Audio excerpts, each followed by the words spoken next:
Siempre es agradable conversar con venezolanos que están en el exterior y que tienen iniciativas extraordinarias, sobre todo en estos tiempos de guerra, de conflicto.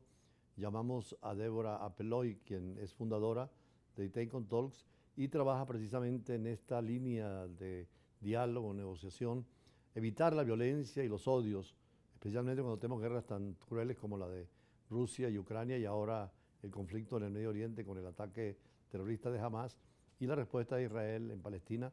Todo se ha complicado a nivel mundial con otras guerras más pequeñas, como las que ocurren, por ejemplo, en Nagorno-Karabaj, que es entre Armenia y Azerbaiyán, y lo mismo otras guerras en el caso de Yemen, lo mismo que en África, en América Latina.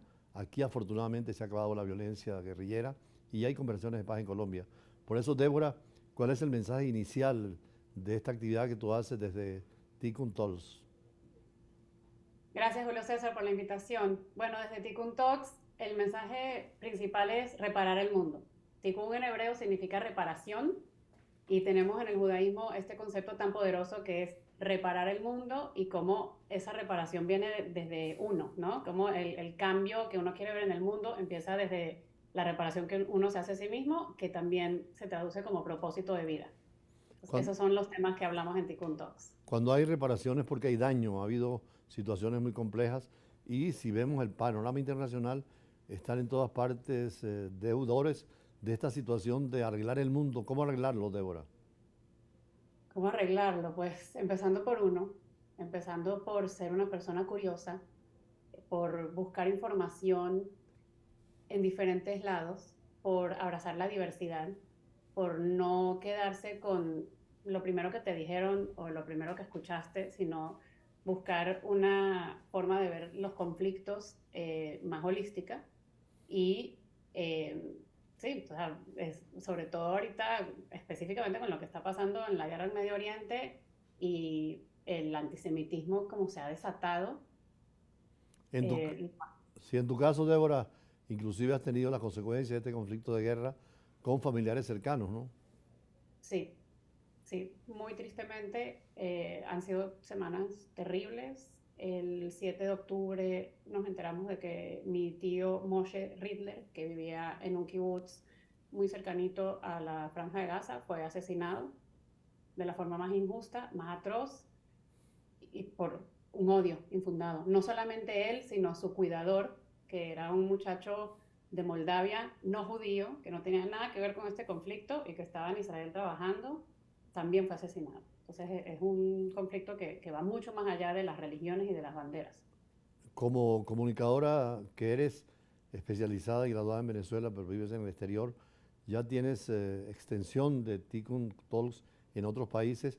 ¿Y cuál es el mensaje fundamental que estás llevando?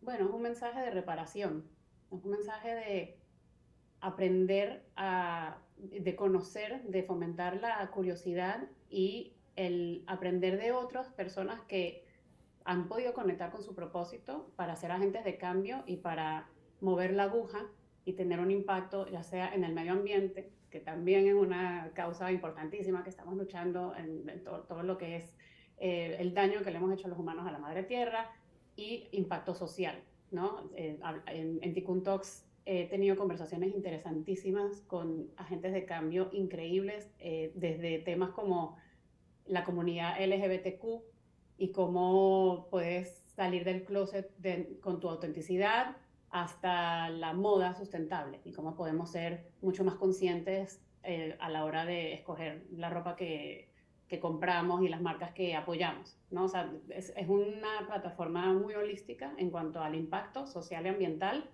y hacemos mucho hincapié como preguntas profundas respecto a espiritualidad, cómo cada quien desde su religión o su forma de ver la espiritualidad ha logrado conectar con ese tikkun, con ese propósito, para repararse a sí mismos y poder a su vez reparar el mundo. Las Naciones Unidas han venido insistiendo en la inclusión, que es precisamente dentro del sector de los derechos humanos fundamental para todos los pueblos, y esa pluralidad que tú expresas es necesaria tenerla. ¿Qué te ha dado a ti el viajar por tantos países y trabajar inclusive en la India para esa visión holística que tienes sobre la reparación? Bueno, justamente por el hecho de ser yo nieta de sobrevivientes del Holocausto y haber crecido con ese trauma intergeneracional. Aquí los tengo bien cerquita, mis abuelos. Mis dos abuelos son sobrevivientes, cada uno con una historia más increíble que la otra. La hermanita pequeña de mi abuelo se llamaba Menuja y ella murió a los 12 años en una cámara de gas.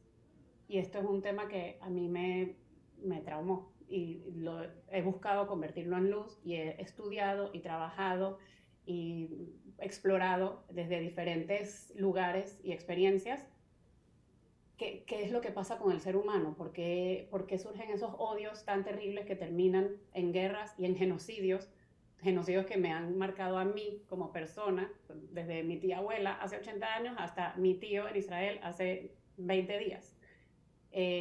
Estuve en la India, como lo mencionas, y tuve la oportunidad de trabajar con una organización que se especializa en empoderar a la casta más baja. Saben que en India hay un sistema de castas que rige a la sociedad y entender qué es lo que le motiva al ser humano a hacer esas divisiones y hacer esas narrativas tan discriminatorias y cómo podemos reparar esos sistemas de discriminación para fomentar la igualdad. Cuando hablas de pluralismo, hace referencia al necesario diálogo religioso entre las religiones, porque muchas veces es motivo de violencia, pero también entre las razas y por supuesto el tema del género, que es tan importante también para América Latina en este momento, frente a estados como Europa, que tienen mucho más desarrollo democrático y donde los derechos humanos son mucho más tangibles. Sí, exactamente. Este, bueno, si nos ponemos a hablar de derechos humanos o ideologías políticas, creo que aquí no hay ni banderas, ni ideologías políticas, ni religiones que importen, porque lo que importa es la vida y el respeto a la vida. Así como hace 80 años en el Holocausto no hubo el respeto a la vida del diferente y terminó en un genocidio, hoy en día sucedió hace 20 días que no hay respeto a la vida, a pesar de que sabemos que es un conflicto demasiado complicado, en el que podríamos ponernos a hablar en otro momento, pero aquí lo importante es enfocarse en esa brújula moral, en qué nos lleva a querer defender a las poblaciones vulnerables, a las personas que tienen diferentes diversidades, ya sea en cuanto a preferencia sexual o color de piel o edades. Todo eso nos lleva a pensar en los derechos humanos y a respetar la vida como línea central de todo lo que hacemos. En el editorial de hoy nos referimos precisamente a los derechos humanos desde la Declaración Universal de 1948, pero también al derecho internacional humanitario, que es el que se aplica por los convenios de Ginebra de 1949 a los conflictos armados, ya sean internacionales o nacionales. Cómo preparar a los pueblos para que entiendan que pueden convivir en la pluralidad, que pueden tener existencias separadas y el respeto sobre todo al otro, que es tan importante en la sociedad democrática. Qué pregunta tan grande. ¿Cómo preparar a los pueblos? Yo creo que hoy en día, más que nunca, las redes sociales tienen un papel muy importante y nosotros como usuarios de esas redes podemos fomentar esa diversidad y darnos cuenta de que muchas veces, oye, me está llegando este contenido y veo el odio y estoy viendo una narrativa antisemita o racista o xenofóbica. ¿Sabes qué? Déjame buscar del otro lado. Creo que es importantísimo que nosotros como consumidores de contenido también integremos esa diversidad en los algoritmos, en el algoritmo que me está alimentando a mí y que está entrando en lo que está formándome en mi mentalidad como ser humano.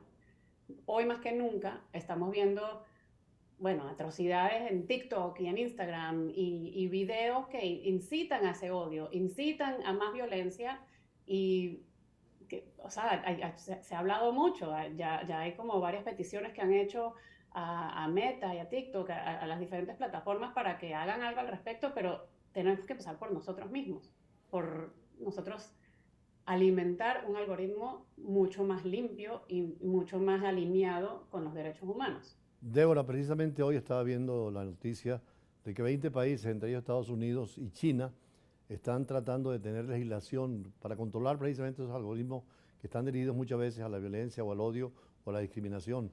Esa parte del control no solamente es por la vía legal, sino como usted decía, en la parte ética y moral. Por eso la importancia de la educación y lo que ustedes están haciendo Ya para terminar, transmítenos dónde podemos seguir tus redes y además el mensaje final. Gracias. Bueno, pueden seguir a Tikkun Talks, así como se escribe, TIKUNTALKS. Es un proyecto donde de verdad le pongo mi alma y mi corazón para compartir lo que sé, lo que siento, lo que pienso, para educar, para compartir mi historia como mujer venezolana judía que cree en la igualdad, que busca la paz, y espero que disfruten del podcast, del contenido que comparto en las redes. Y mi mensaje final es, cuestiónense, usen su voz, pero no se dejen llevar por lo primero que ven. Bueno, No se muchísimas dejen, gracias. sí, Termina. disculpe. No se dejen llevar por ese primer video que vieron en TikTok diciendo del río al mar, Palestina será libre. ¿Saben lo que significa del río al mar? Eso significa borrar del todo el mapa el Estado de Israel. ¿Qué va a pasar con los judíos que por fin lograron tener sus tierras? Se pueden hablar de otras soluciones, pero no repitan lo primero que dicen, por favor. Traten de ser críticos y traten de formarse una visión holística y menos radical en un momento tan difícil como el que estamos viviendo. Sí, la comunidad internacional está totalmente de acuerdo con su criterio, dos estados independientes, soberanos, respetándose uno a otro, donde Israel no tenga estos ataques permanentes de los misiles y Palestina puede desarrollarse también, de así fue la resolución de Naciones Unidas y ese es el criterio de la comunidad internacional. Hay inclusive diálogos de religiones y culturas que han tocado el tema, llamándolo a todos los actores y es necesario esa educación hacia lo ético y a lo moral. Más adelante vamos a tener también un especialista, pero en relaciones internacionales, para hablar de los problemas de la agenda del día. Gracias nuevamente, Débora, por este contacto vía Zoom desde Miami y seguimos con el compromiso de Brújula Internacional, buscando la paz, la convivencia y el diálogo que es tan necesario dentro del país y, por supuesto, en este mundo tan complicado de las relaciones y del sistema internacional. Ya regresamos.